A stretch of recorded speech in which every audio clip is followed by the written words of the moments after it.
Bom dia, pessoal. Sejam bem-vindos e bem-vindas à primeira edição do Encontro Internacional da Indústria Criativa, Rio Soft Power. Meu nome é Ana Luísa Cassalta, eu sou diretora na Associação Brasileira dos Mentores de Negócios, a ABME, fundadora da consultoria Dona da Minha Vida e cofundadora da Casa da Mentoria. Hoje a gente está aqui para receber a palestra Design e Inovação Aberta para Fortalecer os Ecossistemas Locais. Esse é o título da apresentação que a Milena Juarez vai fazer para a gente. Aqui no palco ela vai falar sobre como o Fab Lab Barcelona conecta a indústria criativa, projetos de inovação aberta e apropriação crítica da tecnologia na criação de soluções ambientais e sociais. Milena, seja bem-vinda.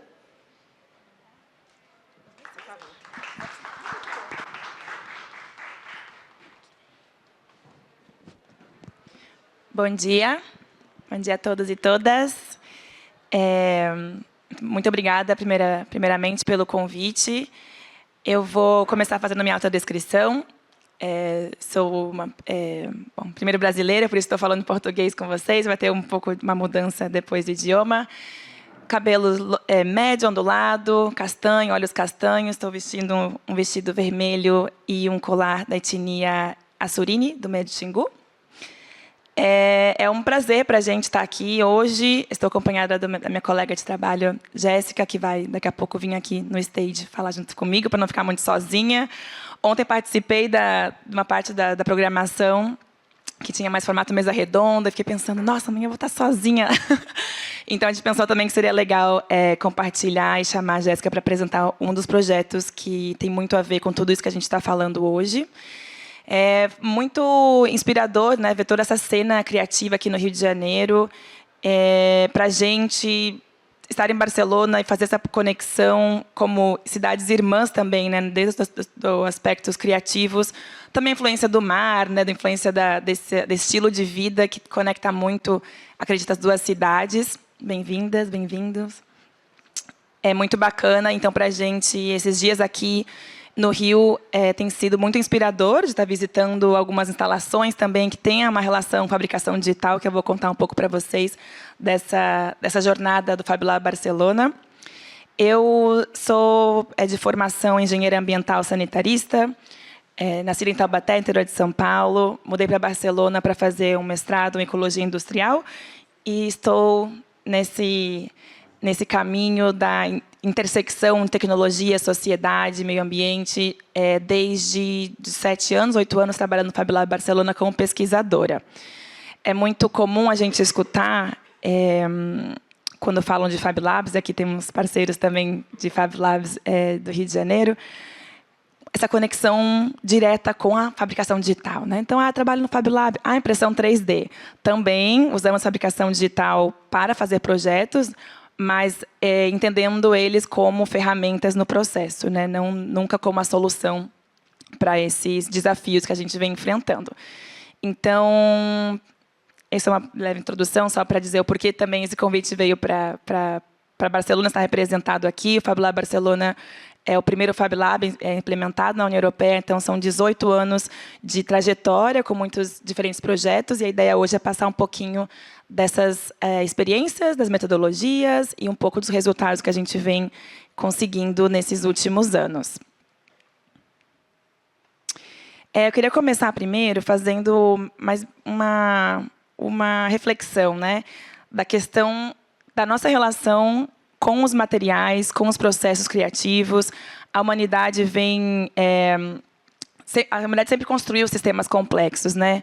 E quando a gente fala de tecnologia também é uma palavra que talvez nos conecte mais com essa relação da tecnologia avançada, da tecnologia celular, tecnologia informática, mas teve muita tecnologia que vem sendo implementada há séculos, né, pela humanidade, desde canais de irrigação, terraços agrícolas, tipos de moinhos, embarcações, sistemas de tecelagem, estruturas arquitetônicas, né? Essa foto, tenho aqui com a minha colinha, é o moinho de vento de Natif, no Irã, é o mais antigo do mundo, onde a gente pode ver diferentes técnicas, né? Com argila, com madeira, que foram implementadas para poder gerar essa estrutura, né?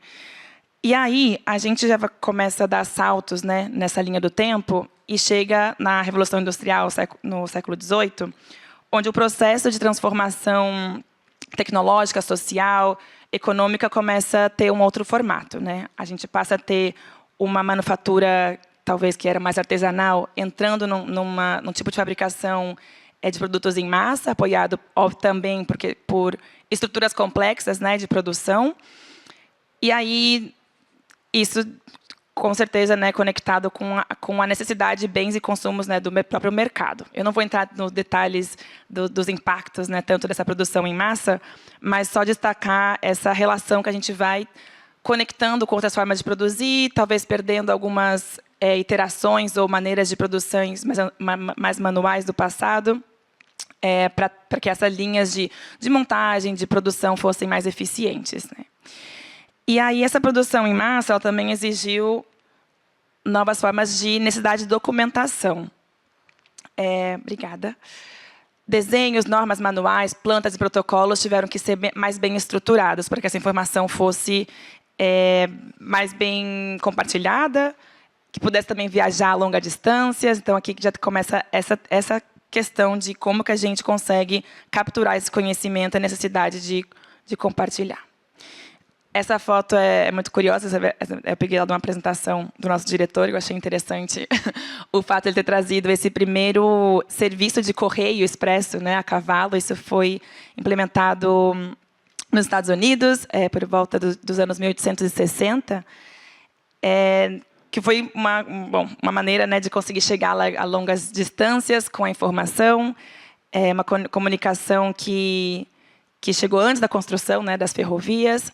E foi uma iniciativa que permitia que a informação ela chegasse antes de em média em 10 dias, dependendo das distâncias, né? Mas é um corte drástico em relação às 3 semanas necessárias que antes eles faziam no mesmo percurso. E isso foi muito importante na época da Guerra Civil Americana e tudo mais. Agora a gente passa a entender, então, né, essa informação que começa a ser capturada e documentada, e a invenção dos primeiros computadores programáveis. Esse computador ele é desenvolvido em 1944, com o nome de Colossus, e ele foi usado para decifrar códigos na Segunda Guerra. Então, aqui a gente começa a ter uma estruturação da informação da maneira que ela pudesse ser armazenada, calculada e transmitida eletronicamente. Talvez tenha historiadores aqui na sala, então estou falando besteira, mas assim, é um pouco criação da narrativa, né? E aqui já pulo para a primeira CNC, né, que é esse computador, a máquina, né, de controle numérico computadorizado, que é uma ferramenta que hoje quem trabalha com fabricação digital usa muito, e escutamos nas visitas nos espaços que fizemos esses dias, tanto aqui na Firjan, na PUC, do Rio, no Senac, que a CNC é uma das máquinas mais buscadas, né, talvez pelo interesse das pessoas que querem aprender a tecnologia e como que a tecnologia e a produção elas podem ser aliadas, né? Tudo isso para dizer um pouco uma linha, né, de raciocínio, talvez, em como que a humanidade vem trabalhando com diferentes formas de produção e de materialidade. E agora a gente vai adentrar... tem esse último slide, que eu queria fazer também essa conexão de como que nós, hoje em dia, estamos tão próximos da tecnologia, não conseguimos ficar sem, né? Não é mesmo, dos nossos celulares, que são pequenos computadores, afinal, que estão nos nossos bolsos, que usamos para procurar receita de bolo de cenoura, mandar mensagem de amor, mandar mensagem para a avó, falar que chegou bem em casa, e fazer pesquisas científicas também, né? Então, essa nossa aproximação de tecnologia ela muda de formato ao longo desses últimos séculos, né? Agora eu convido vocês para Barcelona. Vamos fazer um pequeno tour. Quem esteve em Barcelona já conhece um pouco como a cidade, né, o formato dela e essa diferenças, né, também, e a mistura entre o antigo, o novo, o tecnológico, os contrastes, né, de arquitetura também. Barcelona segue sendo uma referência a nível de arquitetura. E a gente trabalha nesse bairro que se chama Poblenou. É um bairro que fica próximo à praia, que na época nas Olimpíadas de 92, outro fato que conecta muito a nossa irmandade, né, de cidades, ter sido anfitriões, né, de uma Olimpíada também permitiu que a cidade mudasse bastante o seu formato urbanístico. Então, nesse momento, em 92, antes disso, na verdade, na década de 60, todo esse bairro que está em roxo, mas também em uma área mais expandida, foi muito importante para a indústria têxtil, principalmente. Então, é um bairro que, quando você anda, você vê esse contraste ainda de grandes indústrias, fábricas, né, que foram usadas na época na período industrial mesmo, e como que isso vem sendo convertido ou mais bem utilizado, como disse nossos colegas o Neto na outra sala, essa interferência do patrimônio, né? No caso aqui era um patrimônio bastante industrial, que seguimos vendo presente com as chaminés, também várias estruturas são catalogadas pela prefeitura como patrimônio industrial. Isso também faz muito parte da nossa pesquisa em Barcelona, porque isso acaba influenciando também a maneira que a gente habita e vive a cidade. Dentro desse Poblenou, nesse bairro e um pouco expandido, né, está o 22 Arroba, que é um plano urbanístico também da prefeitura. Foi um plano pensado para ser essa área, são 200 hectares, se não me engano, de território focado em inovação, tecnologia, serviços.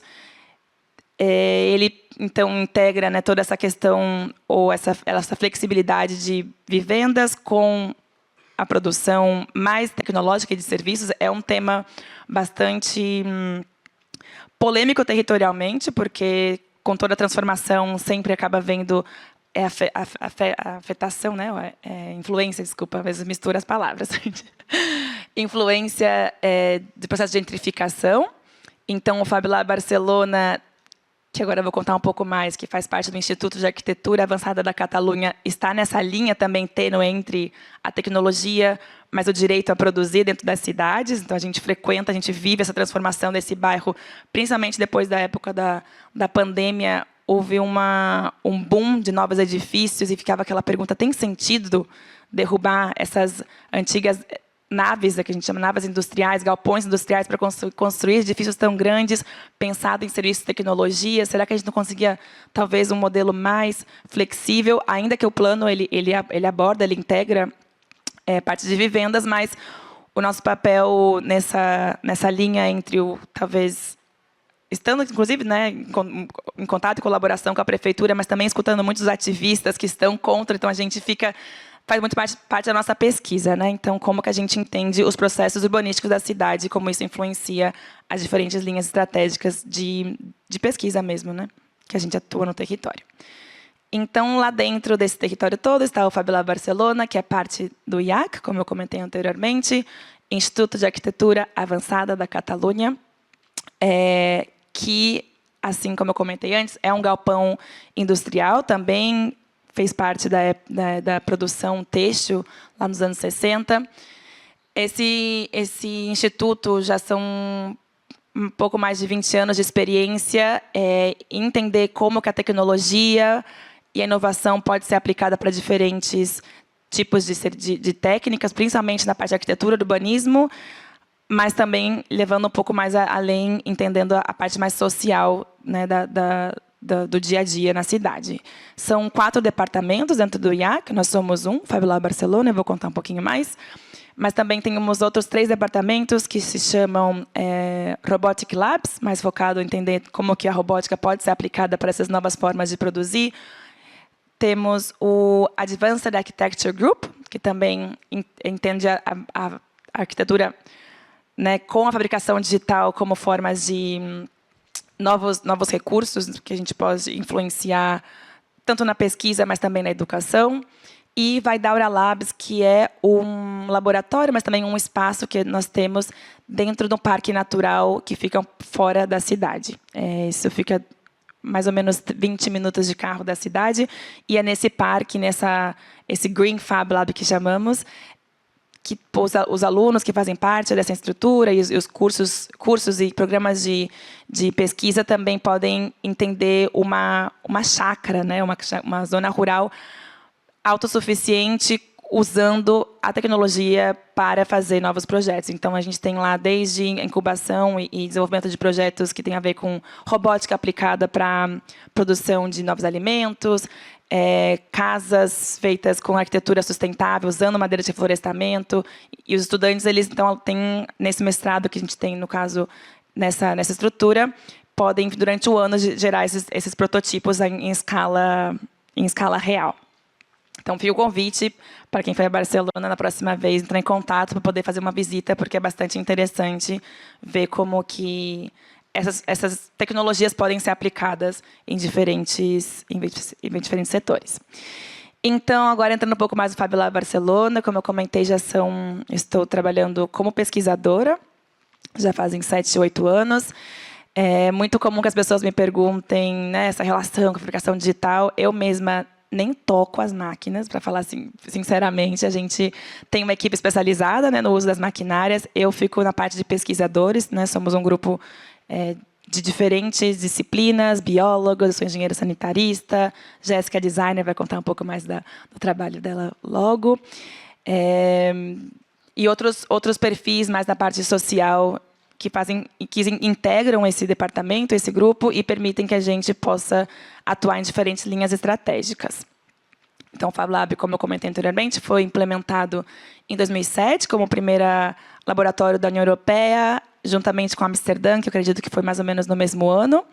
Hoje, eu não sei se todos são familiares com essa rede de Fab Labs, né, mas ela nasce no MIT e exponencialmente cresce por todo o mundo. Aqui tem um mapa que mostra mais ou menos os nodos, né, que tem uma concentração na Europa. Eu acredito muito pelo fato da União Europeia também investir nesses projetos de pesquisa aplicada, que a gente vai contar um pouco para vocês.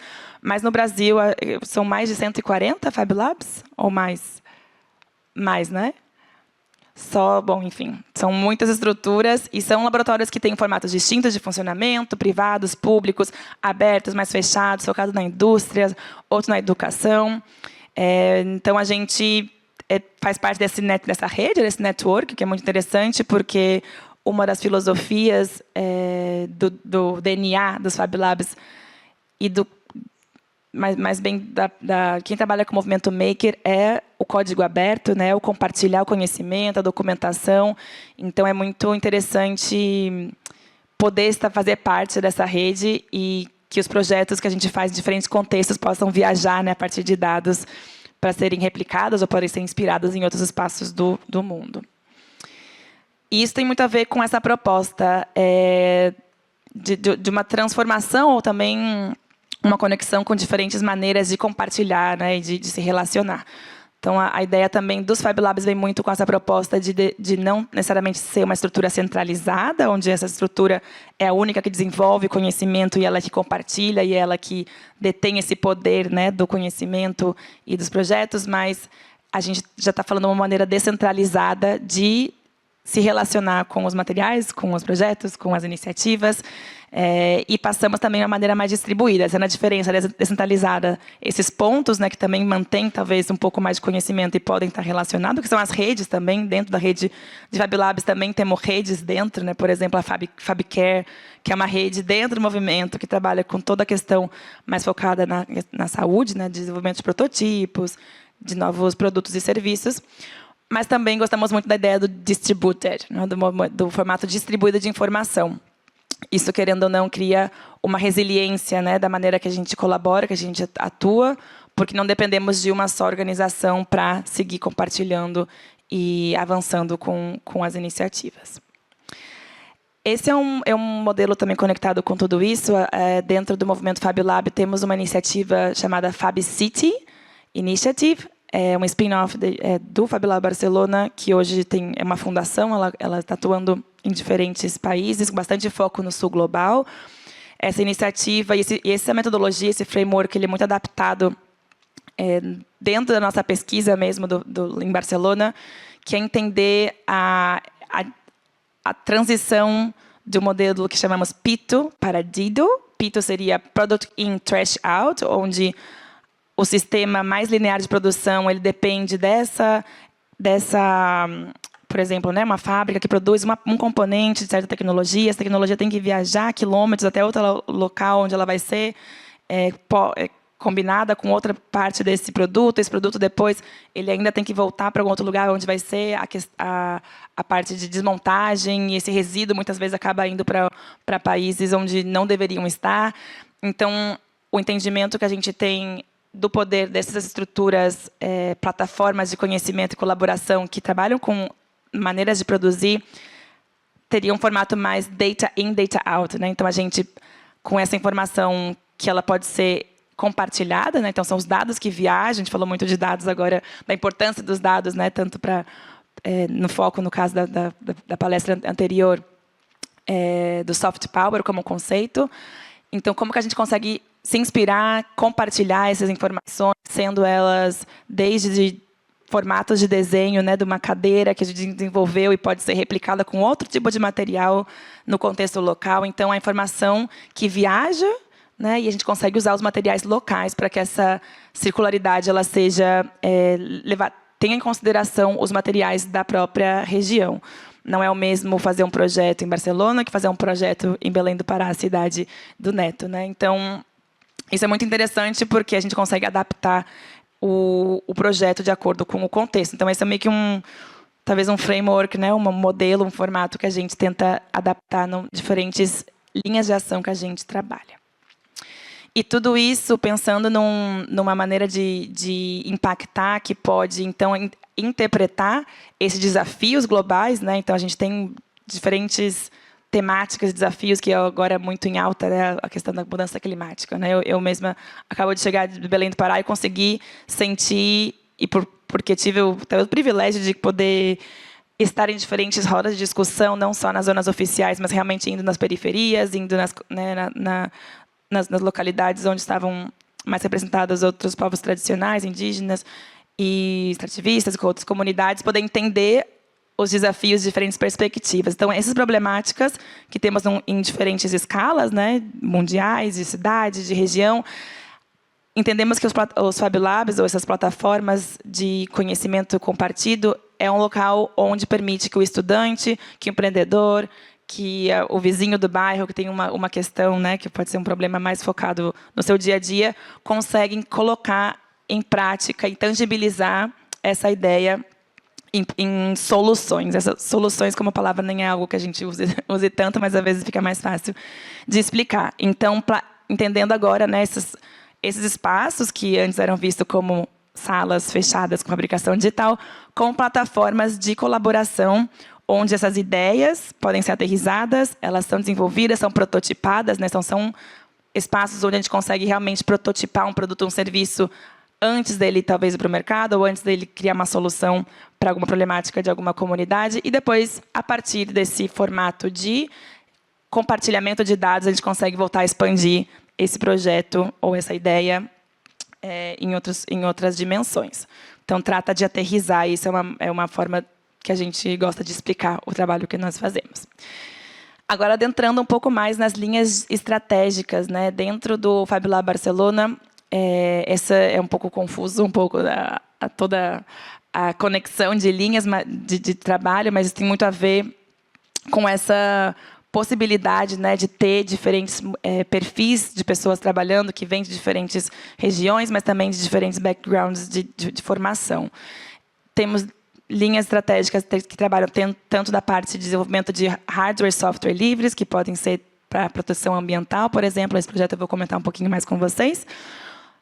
Novas formas de educação, a linha de materiais e têxtil, né, é muito importante também, essa parte de fashion, como que a gente consegue influenciar a indústria para ter projetos e produtos mais sustentáveis e regenerativos.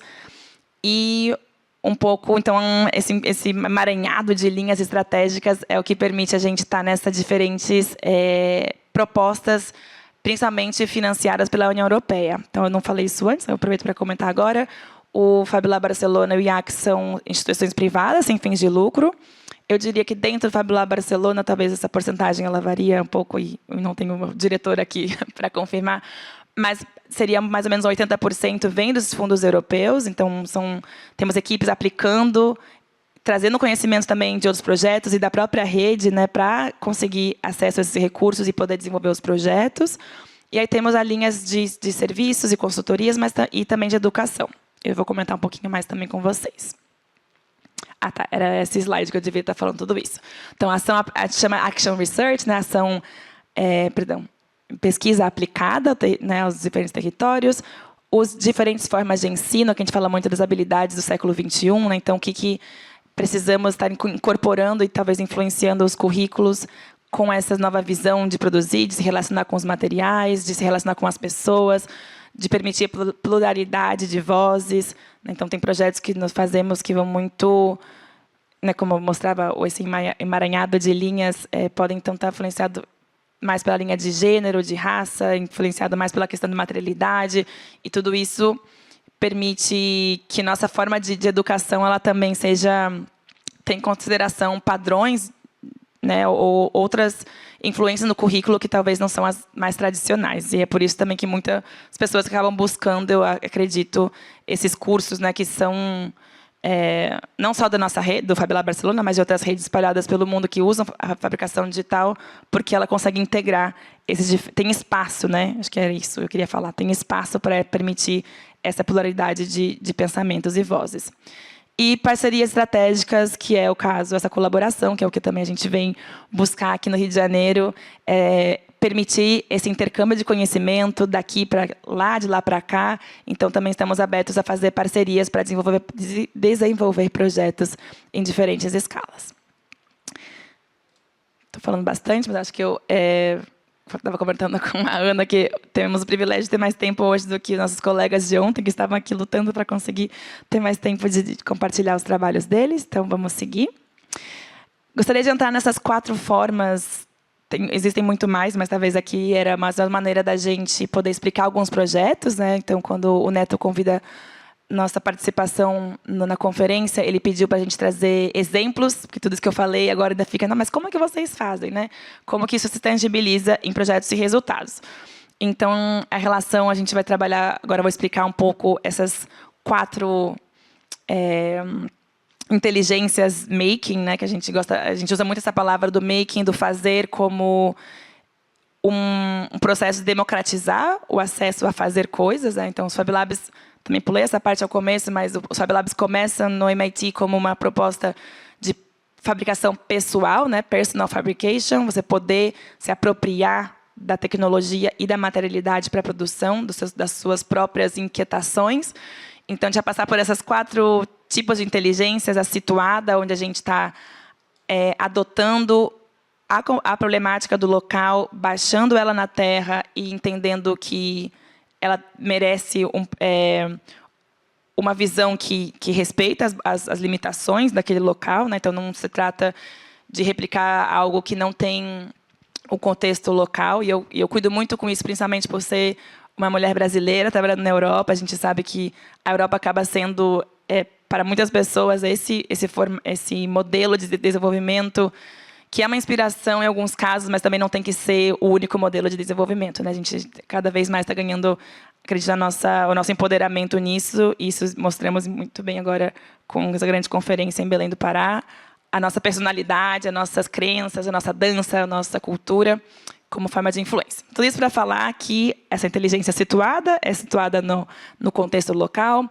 Apropriada seria quando a gente começa a adaptar e ser apropriada no bom sentido. A gente estava até repensando essa palavra ontem, né? A apropriação, ela vem com uma conotação muitas vezes muito negativa, mas aqui a gente está querendo estamos querendo trazer atenção para a apropriação da tecnologia ou da forma de produzir. Você ser capaz, né, e você ter as habilidades, e você ter os mecanismos, os recursos para poder fazer você mesmo, né, ou em coletivo, algum projeto que você tenha interesse, alguma iniciativa, porque você agora tem o conhecimento adquirido.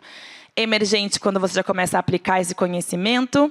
E commoning, no caso, seria compartilhado, né? A gente conseguir, a partir de todo esse processo, amplificar esses conhecimentos e permitir que isso seja inspiração para outras pessoas.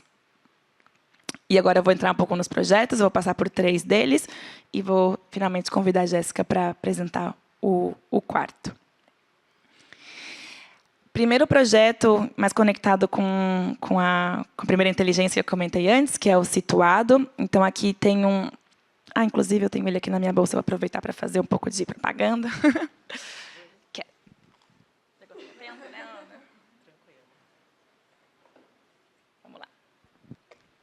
Esse sensor de baixo custo se chama Smart Citizen Kit. Ele vem com esse nome justamente como, não a provocação, talvez um pouco, né? No final das contas, temos o perfil meio ativista de querer democratizar a forma e a nomenclatura das coisas. Não entendemos uma cidade, smart cities, se os cidadãos não são smart também a ponto capazes de entender esses dados, capazes de participar da coleta deles, mas também da ação que se pode fazer a partir desse entendimento das informações. Esse projeto tem sido desenvolvido ao longo de, acredito, 7, 8 anos, diferentes edições de fundos europeus que também nos apoiaram para desenvolvimento e chegar nesse formato que ele tem hoje.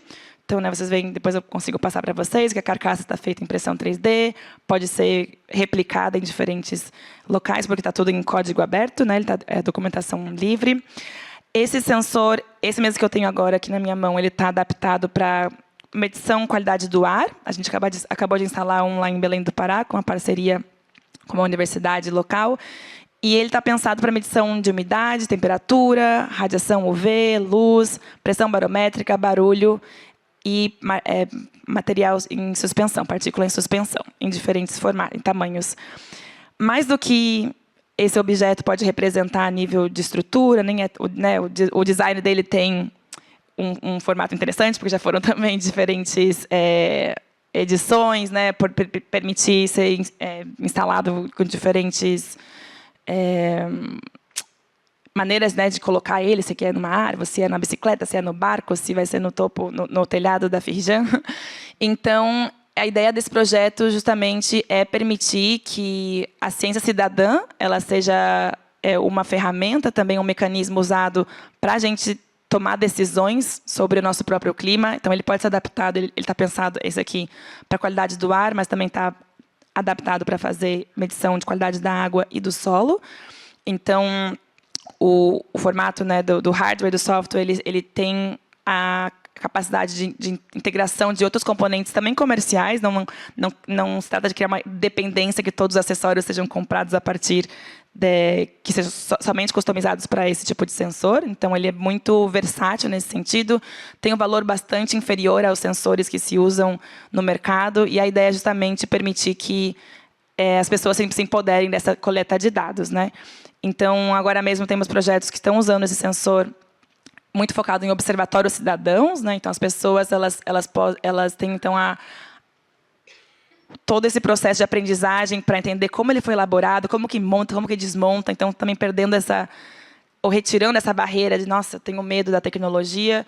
Então, ele está pensado justamente para ser algo bastante amigável, né, da maneira que a gente trabalha com ele. E o que eu gosto bastante de comentar é a parte da plataforma onde os sensores, a leitura de dados ela sobe automaticamente. No caso que ele esteja conectado com Wi-Fi, eu acho que automaticamente, né, by default, ele está pensado para subir as informações a cada 2 minutos. Então, na plataforma de agora, eu acabei esquecendo de colocar uma imagem na apresentação, vocês conseguem ver ao vivo, né, como essa informação está subindo na plataforma. E é muito interessante ver a quantidade de sensores que agora, a partir dessas financiações europeias, a gente conseguiu instalar em diferentes localidades, trabalhando com questões problemáticas de barulho, né? Um projeto, o SenseMake mesmo, como um projeto, foi muito bacana na questão do barulho da vida noturna de um bairro em Barcelona, que se chama Gràcia. Era um bairro onde as pessoas de maior idade tinham muita dificuldade de dormir e tiveram, então, a partir de um processo de cocriação, né, de metodologias participativas, decidiram onde, que maneira elas queriam trabalhar, se elas queriam, não trata de uma imposição também, mas da possibilidade desse sensor ser um aliado para que pudesse melhorar a qualidade de vida. Então, no final, ao longo desse projeto, foram desenvolvidas várias atividades, captura de dados internamente, dentro das casas e também na parte de fora, e essas informações foram levadas à Prefeitura de Barcelona, que teve uma política pública implementada para reduzir o horário, antecipar, né, o fechamento dos bares, para diminuir esse barulho. Claramente, os donos dos bares não são nossos melhores amigos, né? Ou não foram, acho que hoje talvez eles entendem um pouco mais, mas no final das contas sempre vai ter esses aspectos, né? No caso, a gente estava aqui muito conectado com a comunidade desse bairro. E tem muito mais informação, inclusive esse livro também ele está disponível, é um toolkit, né, que a gente conseguiu integrar as diferentes metodologias usadas no projeto. Então, fico também à disposição, eu vou estar por aqui, gente, que tem mais perguntas específicas, vai ser um prazer respondê-las. Vamos lá. Esse é o segundo tipo de inteligência, talvez, que a gente tenha chamado como apropriada. É um projeto que começa com uma iniciativa, uma incubação, que chamava Remix El Barrio. Foi pensada para ser uma metodologia de incubação onde trabalharíamos sempre falo em português, em espanhol essa palavra, recolhida de resíduos orgânicos do bairro, então, das diferentes associações, coleta. Foi apropriada a inteligência da coleta. Então, trabalhamos com restaurantes, hortas comunitárias, associações de consumo, de compras coletivas, procurando esses tipos de resíduos orgânicos que poderiam ser usados para a geração de novos materiais. Então, começa como um projeto aberto à comunidade, as pessoas não precisavam ter nenhum tipo de experiência prévia, tanto na parte de fabricação mesmo, ou no entendimento da materialidade desses resíduos, que foram desde pó de café, caroço de azeitona, casca de laranja.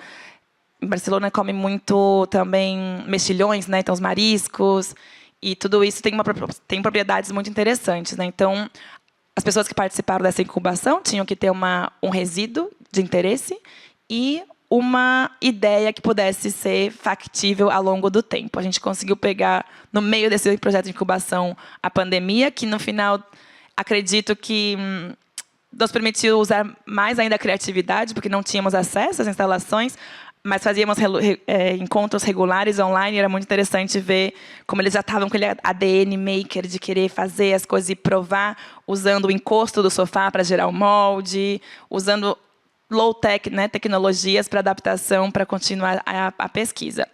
Esse projeto ele acarretou na incubação de diferentes iniciativas, jaquetas feitas de couro de laranja, mobiliários feitos o caroço da azeitona. Muitos desses projetos eles foram incubados tanto na parte da materialidade, do modelo de negócio e da comunicação, e alguns deles estão podendo trabalhar 100% do tempo deles, né, com essa novas descobertas. Isso também está muito relacionado com o fato que esse projeto ele culminou num prêmio muito importante para a Fab Lab Barcelona, que é um prêmio chamado Stars Prize, é o maior prêmio da Comissão Europeia para Arte, Tecnologia, Sociedade, Ciências, Tecnologia e Arte. E, é claro, com isso, visibilidade, e foi então, permitido, né, através dos fundos que ganhou esse coletivo, eles mesmos viajarem para fazerem diferentes iniciativas e participar de exposições em diferentes continentes. Tudo isso levou a entender que essa metodologia realmente de cocriação foi muito bem recebida, e a gente conseguiu passar ela para um contexto educativo, né? Então, o Remix del Barrio, ele passa a ser o Remix del School. Hoje já são algumas iterações desse projeto, que trabalhando com professores de ensino fundamental em diferentes partes da Catalunha, e tem sido bastante bem aceito, né? As crianças, inclusive, que elas levam para casa, né, todo esse conhecimento também, e isso também influencia o currículo de como essa materialidade pode influenciar outras disciplinas. Então, é um projeto que a gente tem muito orgulho de contar a história. Estava um videozinho aqui enquanto eu falava, não lembrava. Também relacionado com a educação, não queria deixar de passar só para comentar um pouco da maneira que trabalhamos os diferentes cursos dentro do Fab Lab Barcelona. Temos um mestrado, que é o Master in Design for Emergent Futures. É um mestrado que então trabalha o conhecimento do Fab Academy, que é o seguinte, que é um curso global, é um curso que está espalhado por diferentes partes do mundo, que começou também no MIT. Hoje somos coordenadores globais desse curso, que passa por diferentes mecanismos da fabricação digital usadas de forma crítica, usadas de forma democrática para a geração de projetos. Então, da parte robótica, fabricação digital, de código, de biomateriais, talvez não tanto o Fab Academy, mas o Master sim, porque tem um pouco mais de tempo. O Fab Academy é um curso mais focado na parte fashion, né, moda e intersecção entre moda e biologia. Então, a parte, talvez, até de mais biomateriais, ela é mais explorada nesse curso. E o Fab Learning Academy é um curso mais ou menos novo, acredito que tem 3 anos agora, ele é feito em espanhol, e tem o foco mais em professores. Então, é trazer um pouco desse conhecimento de maneira educativa. Então, na linha de materiais e... Obrigada, Luiz. Não estava funcionando esse vídeo anteriormente. Na parte de linha de materiais e têxtil, a gente conseguiu ver esses dias, visitando os colegas de Espaços Makers do Rio, bastante foco também, né, nessa parte. No final das contas, a moda a forma que produzimos, o fashion industry tem que ser mudada para ontem, né? Muita produção de resíduo, então esse curso permite entender novas materialidades. São projetos incríveis que vão também à incorporação de diferentes materiais que podem fazer a tecnologia mais adaptada para esse contexto. Então, essa é uma linha de ação também que a gente tem em desenvolvimento de técnicas mais regenerativas, sustentáveis para a produção na parte fashion e de moda. E chegamos na quarta inteligência, a inteligência compartilhada, a commoning, como a gente vem chamando. Só destacar também aqui, talvez, esse slide traz essas plataformas, né? Tanto o Knowledge Hub, onde a gente concentra muito das informações e tentamos, como eu comentei antes, esses projetos europeus, eles permitem a nossa pesquisa aplicada, e, em contrapartida, somos convidados, né, e na verdade, caso que é obrigatória a documentação desses processos. Então, é muito interessante ter tempo, né, e esse é meu papel, talvez, como pesquisadora, fazer sentido de todas essas, desde a pequena experimentação de alguém que nunca tinha tocado uma certa tecnologia, ao novos descobrimentos, ao compartilhar de histórias. Então, essa informação a gente tenta sempre trazer, não só em entregas para a Comissão Europeia em PDFs gigantes, mas também trazer em formatos de plataforma. Então, aqui a gente mostra algumas delas. Destacar uma que é MakeWorks, uma plataforma que permite, que a ideia é poder fazer que a manufatura urbana seja mais acessível. Então, você consegue, através da plataforma, nas diferentes localidades que a plataforma está implementada, buscar por um tipo de tecnologia. Então, você está interessado numa CNC, ou numa máquina de laser, ou numa impressora 3D, ou em outras formas processos mais tradicionais de produção. Você consegue filtrar, tipo de materialidade também, e aí você vai ter esse catálogo de fabricantes locais atuando com esses processos e com essas maquinárias. Então, a gente não se trata de ser intermediário, senão a gente conseguiu, através de recursos públicos, investir nessa plataforma para permitir essa maior colaboração, inclusive entre eles, ou deles diretamente com possíveis clientes. E talvez o projeto que mais conecta com essa linha é o Distributed Design. E agora eu vou estar mudando de idioma e convidando Jessica for joining me on the stage. Jessica is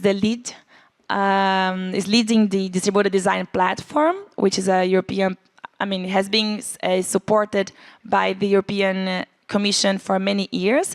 And it's really nice that you are here with me to share a bit more of the approaches, methodologies, but also the results that we have been able to develop in the last years due to the amazing work that we have been doing for this project.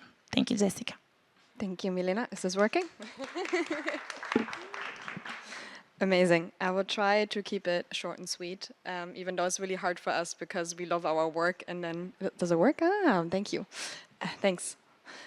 Because we're very passionate about what we do. Just to give a little bit of a landing in the beginning, I believe that design really shapes our material, cultural, social, ecological world. So this is something that Milena has mentioned already in the start of this conversation. So from the daily products that we use, from the clothing that we wear, to the phone that we use in everyday life, all of these are objects of design.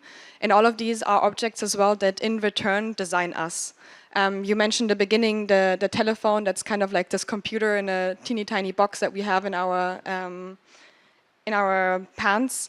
Is it not only that we at one point made a decision that we want to design this object and we decide the materials and the kind of like shape and all of these kind of things and its functions, but actually it has been taking over so much our lives in return that now it shapes how we speak with each other, how we look at in the metro down, or how we shape our bag. So design is very intricate in our daily lives, not only how we produce and how we make things, but how it designs us in return. So I want you to take this in your mind when I talk to the next few slides. We heard in the last day and also today a lot about the economic impact of the creative and cultures economies in Brazil, as well as I wanted just to share a little bit of the connection between Brazil and Europe, because I think oftentimes the creative and cultural industries and the economy that connected to that is underestimated in general conversations. And you can see actually in Europe, for example, 4.4% of the GDP makes part as part of the thanks to the creative and cultural industries, and that affects more than 7.6 million people. And similar, we have the same or similar numbers in Brazil. If you take this in a Latin American context, we would see that probably the creative and cultural industries or the creative economy takes quite a lot, takes a lot of shape in our economy in general. Over the last years, just between 2010 and 2020, there has been a massive increase in enterprises from small to medium to large scale that has been registered as design or creative and cultural companies, and with that also almost 40,000 people that have actually started their career within that field. So that just showcases how important that economy is and how much responsibility comes as well with being part of the creative and cultural industries themselves. So with this economic significance, there is this responsibility to shape and think about what design means nowadays, with all its entanglements in society and the ecological impact that we have, with the economic impact we have. Because so far the way we have been doing design, as Milena has shown in the beginning, is in a very linear production paradigm, right? We extract, we transform, we waste. And this is normally how the narrative is. But we need to shift away from this. And this is what we're trying to do with one of the projects that I've showed you in, that Milena has introduced you, because design is not only the objects, as I said, but it is, as we heard this morning, the kickoff of today, it is part of our intangible and tangible heritage. In the intangible heritage, we have all our techniques, the skills, all the processes that are encapsulated in material objects. And the tangible heritage are the objects themselves. They represent our cultures, our identities. They encapsulate the stories that we tell. So it's incredibly important that we take a deep look into how we produce design nowadays. And this is what we try to do with this project and research line at FabLab Barcelona that is called Distributed Design. It's this approach where we try to think how we can utilize the connectivity that we have, that communication channels that we have across the globe, but always contextualize the design on each and every location, right? That model that Milena introduced, moving away from this Pito to Dito model. And that is incredibly important for the transition that we try to manifest nowadays. You can kind of think about it, I always like to use the reference of a recipe. If Milena and I make a cake in Barcelona, and we want to share it with Milena's aunt here in Brazil, we wouldn't ship the whole freaking cake from Barcelona over to Brazil. That doesn't make any sense, right? But we would share the recipe. And similar, we need to do that with design as well. We need to stop shipping massive amounts of products from A to B and rather ship only the information from A to B, but always materialize the design in the local context with the skills, with the materials available, with the spaces available, and make sense of that in the context. We don't do this alone, and the importance of network and collaboration is incredibly, must be highlighted. just as we are part of the Fab Lab network, just as we have the creative and cultural entities here in Brazil that collaborate and exchange knowledge today in these 3 days, we do the same as Fab Lab Barcelona as part of this project. All of the things I'm sharing today is not my knowledge, it is part of all of these beautiful people that are part of this network. You see here a short list of some of the core members of Distributed Design, of this network of designers and makers and fabrication spaces that try to materialize some of the things that I've been mentioning. But all of these nodes within that network replicate itself. So for example, one of our members is the Global Innovation Gathering. They're based in Berlin, but this is not just one entity. They represent a whole community of designers, makers, hacker spaces, and so on and so forth, all around the globe, specifically focusing actually on the Global South and Southeast Asia. And with that, we are able to not only have a network of 20 members doing really cool things and trying to imagine how we design tomorrow, but actually we have a network and a community of over 2,000 creators all around the globe that are manifesting this line of research in their day-to-day work. So when I talk about distributed design, and I'm just going to show you a few slides to represent what this means in a tangible manner, is we work around 4 core values. One, being open source, having open source mentalities, but also the way we approach other people, very much aligned with the maker movement. We are collaborative, the way we work with each other. We try to be regenerative in each and every process of the design, meaning socially, economically, but also environmentally. And hopefully with this, move towards this design that is more ecosystemic. So just to show you a few of the projects that came out of that over the years, you will be able to see more of this in case you're ever interested in our publications that we have online. All of the publications we do are 100% for free. They're curated books. You can find us on the Distributed Design website, and there's all of this research that I'm showing you explained in depth. So you will not need me to explain them in depth now. One of the examples that I always love to show is Domingo Club. Domingo Club is a design collective that is focusing on the future of food and how we design open source hardware products that enable us to find alternatives for meat, as meat production, as many of you maybe know, contribute drastically to the CO2 emissions. They have been part of the distributed design community since many years, and through this research and through the funding of the European Union, we've been able to give them opportunity and access to knowledge that they otherwise might have not had. And you can see a little bit their journey here, moving from being part of awards to being part of a mobility scheme, and nowadays being mentors themselves to help the new generation of designers to implement some of their ideas in the alternatives, or like trying to prototype some of these alternative design productions. So here is just a summary of how this design looks like in a physical manner. They do workshops, but they build also this open source fermenter, they make the open source hardware, and they do all of these kind of things in a manner that is documented and replicable by anyone around the world. So you can find all of their information online.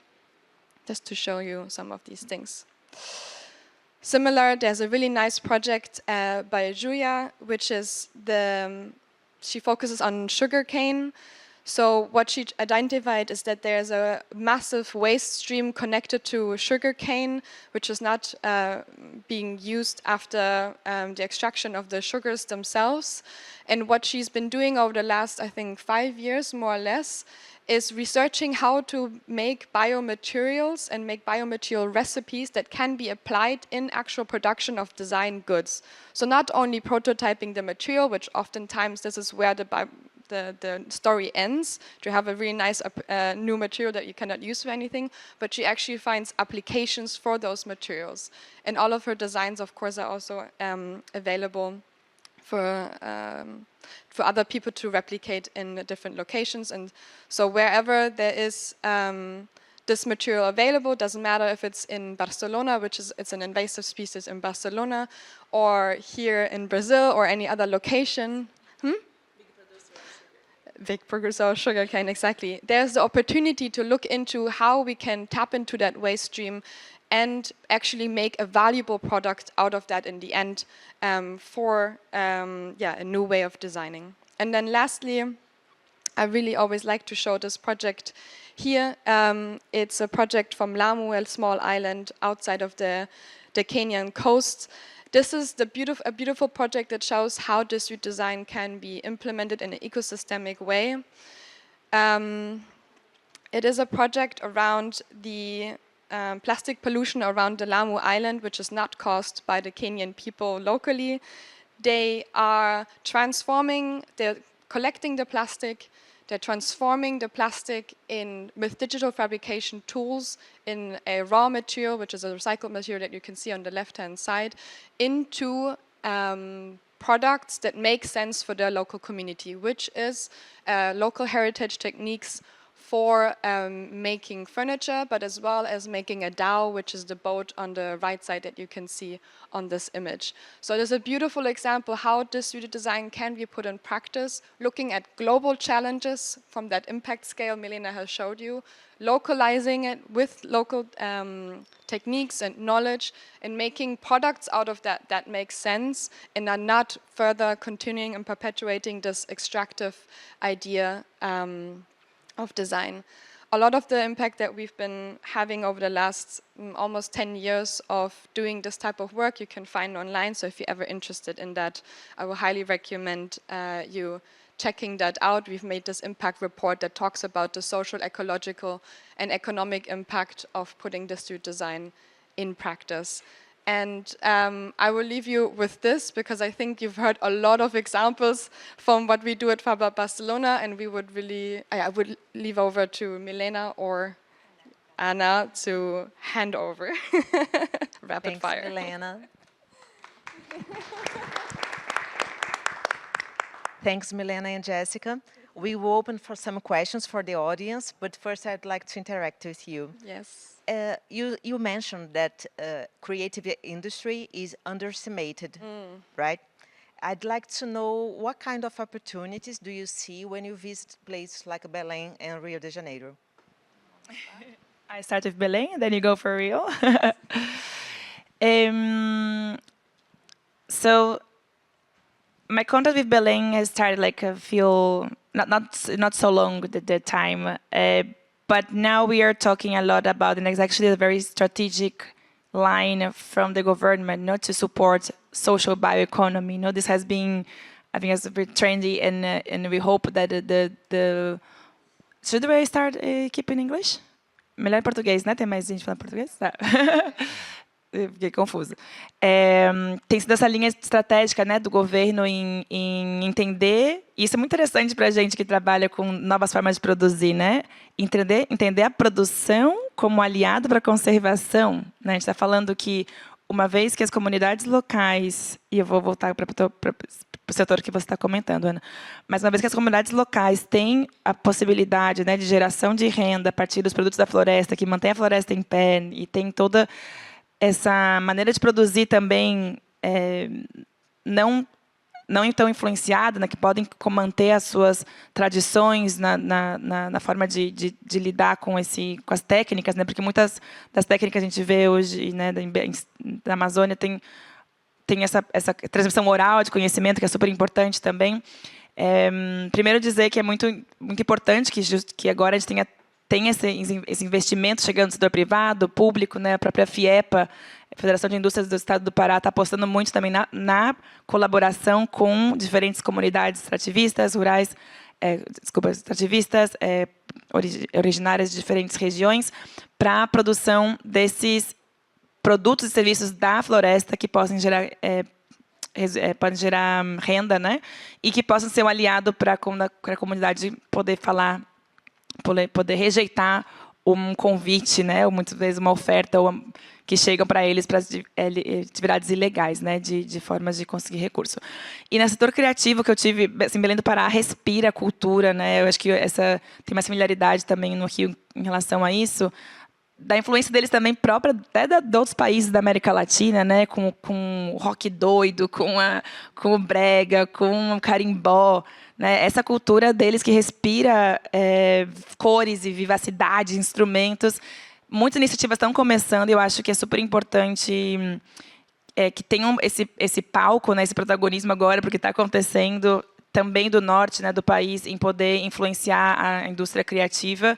E já está muita coisa acontecendo. Eu acredito que valores também que a gente põe em prática de symbol design podem ser uma fonte de conexão, inspiração com eles, mas acredito também nessa forma de colaboração também, né, a gente poder ter essas redes, né, e o soft power, como a Júlia, né, que comentou com o princípio, poder também ser liderado por eles nesse sentido, né? Então não tenho dúvida do potencial do Pará e do Rio de Janeiro, talvez muito rápido, que tem 5 minutos só.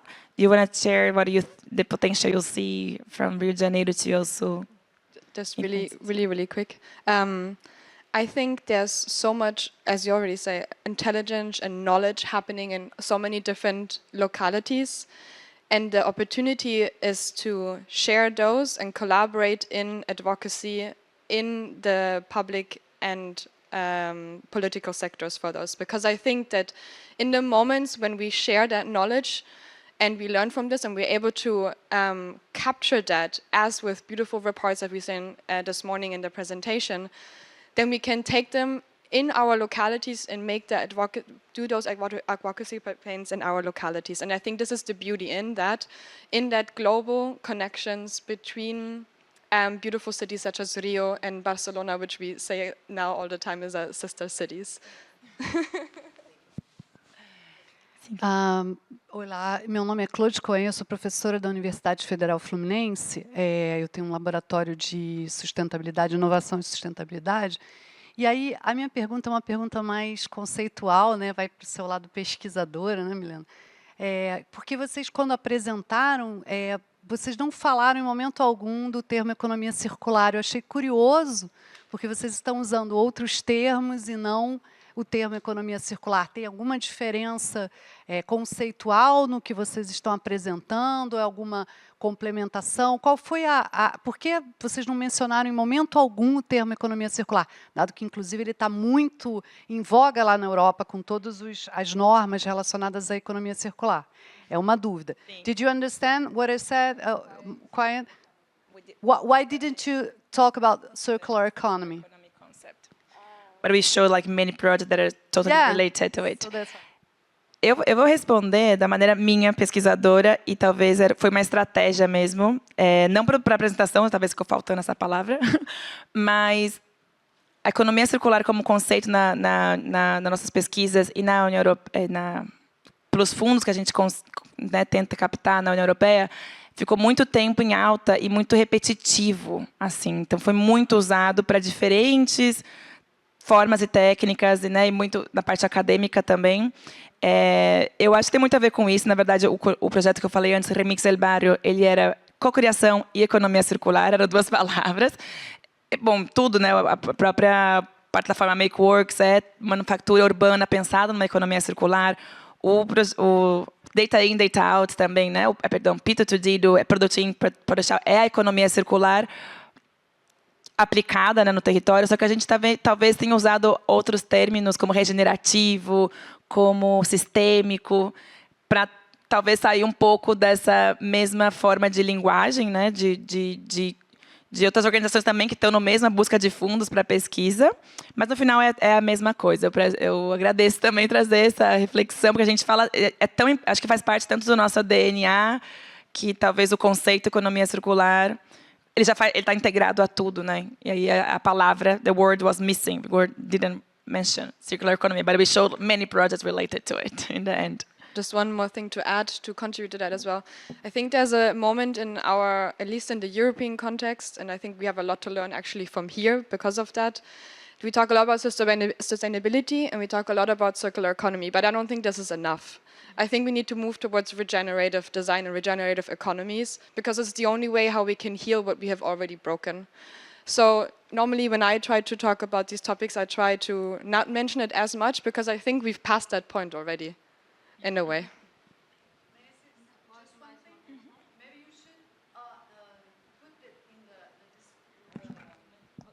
in the discourse. When you talk about it, maybe you Okay. could talk about circular economy and then say, well, we want to pass over that. Thank you. This is important, just to situate the thing. Thank No. you. Getting more familiar for those that are more into still the circular economy concept as or the umbrella, não? Sim. Muito obrigada. Aí eu não abro Eu acho que já foi? Ah, maravilha. Bom dia, meu nome é Silvana. Primeiro, parabéns pelo projeto. Parabéns pelo projeto, lindo. Amo a Espanha, amo o espanhol. Acho que a nossa diferença de latinidade, que ontem falamos muito, tem a ver com a nossa como é que fala, gente? Tô lesada hoje. Identidade? Não, com os portugueses, né? A nossa colonização.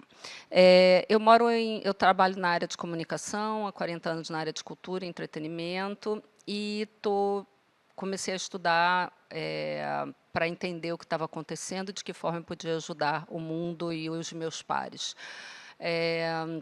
Hoje estou fazendo um evento sobre sustentabilidade com a PUC, sobre indústria do turismo e do entretenimento com a PUC agora na semana que vem. E para esse mercado, que é um pouco adormecido e muito grande aqui no Brasil, né, do entretenimento, da indústria criativa, mas eu estou dentro de um projeto junto ao Ministério Público, que é o projeto Morte Zero para prevenção de desastres em Petrópolis e em todas as outras regiões que tenham riscos. E nós temos lá um centro tecnológico muito grande, eu não sei se você conhece Petrópolis, é uma cidade histórica, onde o Brasil, Dom Pedro, criou a residência de férias na Serra do Rio de Janeiro, e nós temos um pouco mais de 200 mil habitantes, e 72 mil pessoas moram em áreas de vulnerabilidade e risco. E toda essa parte que você falou da tecnologia voltada para o sensor, desse encontro, porque a gente tem feito um trabalho muito voltado para conversar com as comunidades e entender quais são as necessidades prioritárias para o futuro a gente diminuir, né, as questões de risco. Né? Petrópolis é considerado primeira cidade em segurança pública no Rio de Janeiro, do Rio de Janeiro, e a primeira do Brasil em risco e vulnerabilidade climática. Então, eu queria me colocar à disposição para ver se vocês se interessam, a gente depois falar, para tentar buscar alguma alternativa, já que lá tem um centro tecnológico muito avançado, e para que a Lab possa, de repente, fazer uma parceria em Petrópolis, que é uma cidade que necessita e tem muita capacidade de mudança, mitigação, pessoas muito interessadas nisso, saber se vocês têm esse interesse e qual é o caminho. Sim. Respondo rapidinho. Obrigada pela explicação. Não conheço Petrópolis pessoalmente. Quero dedicar mais tempo vindo para cá para poder estar no território, né? Essas metodologias também participativas, né, de escuta da comunidade, de entendimento das dores, que é algo fundamental, é básico, né, a escuta, e essas plataformas que permitem essas escutas que passem, né, em locais físicos ou digitais. Algo também que eu vejo muito agora em Belém do Pará, que também tem muitas questões de desastres, inclusive por conta tanto, né, da geografia, mas também da maneira como a cidade foi desenhada, né, das enchentes, principalmente nas regiões periféricas, e projetos que muitas vezes chegam sem escutar a comunidade, né? Os indicadores chegam prontos, e é por isso que a gente é tão queimado. O pessoal do Sudeste chega lá e já não sabia nem pior, a gente só falava que era de São Paulo e de Barcelona, porque está tão queimado mesmo, assim, né? Porque as pessoas chegam, muitas pessoas, muitas organizações com os indicadores prontos, e essa escuta, né, da dor, de perdas muito sérias, né? Aqui está falando de perdas de vida, também são muito importantes. A gente acredita muito no poder da ciência cidadã como aliada nisso. Tem, na Europa principalmente, eu não sei como que é aqui, uma barreira em questão da validação de dados de sensores não oficiais, né? Então, lá, a gente, inclusive, é curioso, porque a própria União Europeia paga né, os projetos para a gente conseguir desenvolver maneiras que os dados sejam validados nessas plataformas.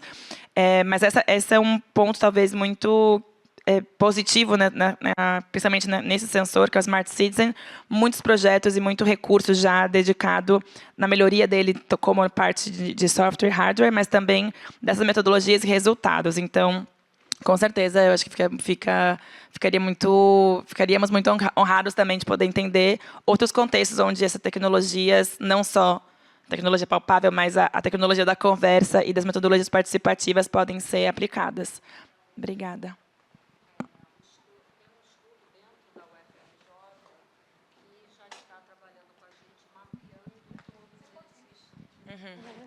O estudo da COP da UFRJ, que está com o equipamento, software, junto com o Serra Tech, que é essa a escola de tecnologia, e a gente já começou a mapear, junto com a Defesa Civil, todas as comunidades, né?